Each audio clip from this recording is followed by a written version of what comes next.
Les jours passaient, et Lucien travaillait de plus en plus aux côtés de Pierre, apprenant de chaque geste, chaque mouvement, chaque conseil.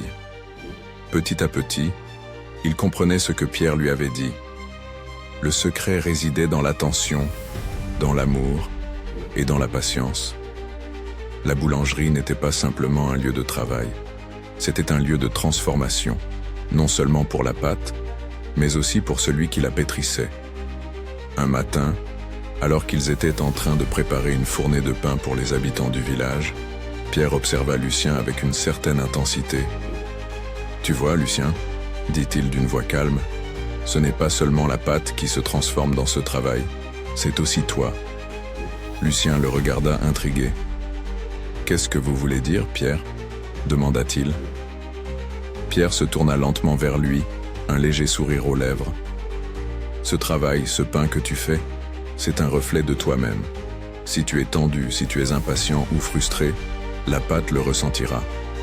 Mais si tu es calme, si tu te concentres sur l'instant présent, alors la pâte se comportera différemment.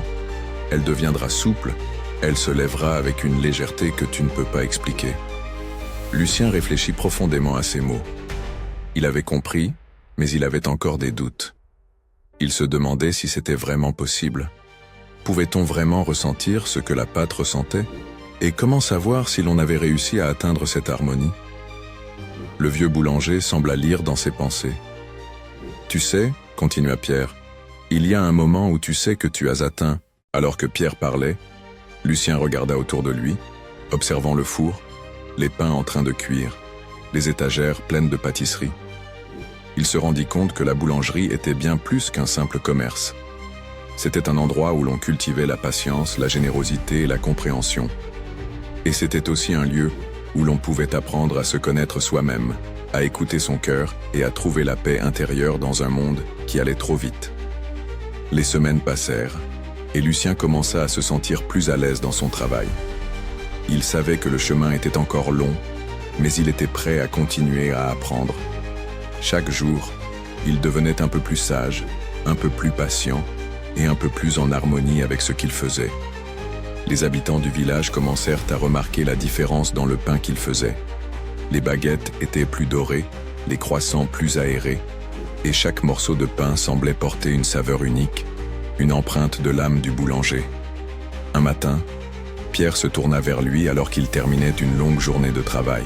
« Lucien, je crois que tu es prêt à comprendre une autre partie de ce secret. » Lucien se redressa, surpris. « Une autre partie ?» Pierre hocha la tête. « Oui, il y a encore quelque chose que tu dois savoir. Le secret ne se termine pas ici, tu vois. Une fois que tu as compris l'importance de la pâte, de l'amour et de la patience, il te faut comprendre un autre aspect, celui du partage. » Lucien écouta attentivement, impatient d'entendre la suite. Pierre continua. « Le pain que tu crées,